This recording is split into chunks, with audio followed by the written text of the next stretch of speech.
Dr. Gillian Forrester is a cognitive neuroscientist.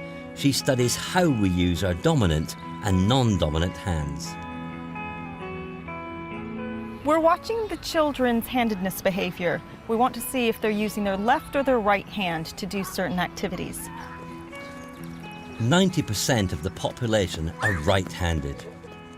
Gillian has gathered together a group of right-handed children to observe how they use both their hands in everyday life.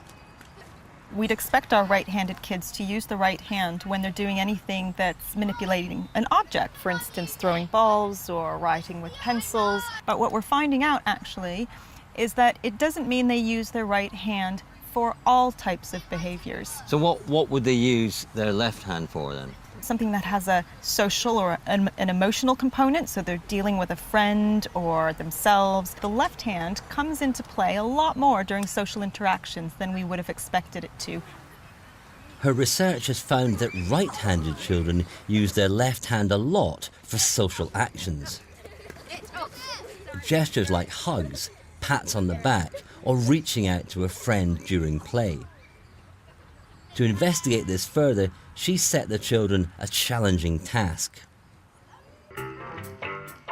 They have to move all the discs from peg to peg without placing a larger disc on top of a smaller one.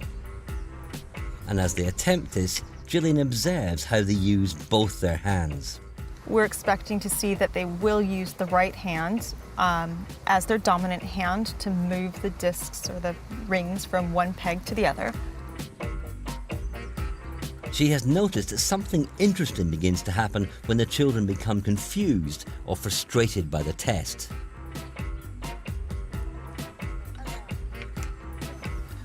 What we're finding is that as a task becomes more complicated or the child experiences more stress, they're tending to get that left hand involved ever more. So they bring the hand to the face and... Head scratching. Absolutely. That sort of thing. Yeah. Gillian sees the children using their left hand more when they experience strong emotion. And she thinks the reason might lie in the way the two hemispheres of the brain work. Each hemisphere controls the opposite side of the body. In simple terms, the left side of the brain, which deals with practical tasks, controls the right side of the body. And the right side of the brain, which deals with emotions, controls the left side of the body.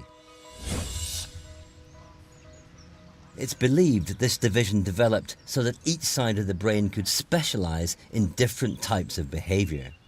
It's very advantageous because it means that you can perform two tasks at the same time. So, for example, the left hemisphere can help you control those structured sequences of actions like a feeding behavior, but at the same time, they can use that right hemisphere to keep them alert of predators. So they're essentially getting a parallel processing system. And that aids survival. Absolutely. New studies suggest that the right side of our brain developed to deal with danger and unpredictable situations. So Gillian thinks this is why right-handers use their left hand when they're experiencing strong emotion or in social interactions.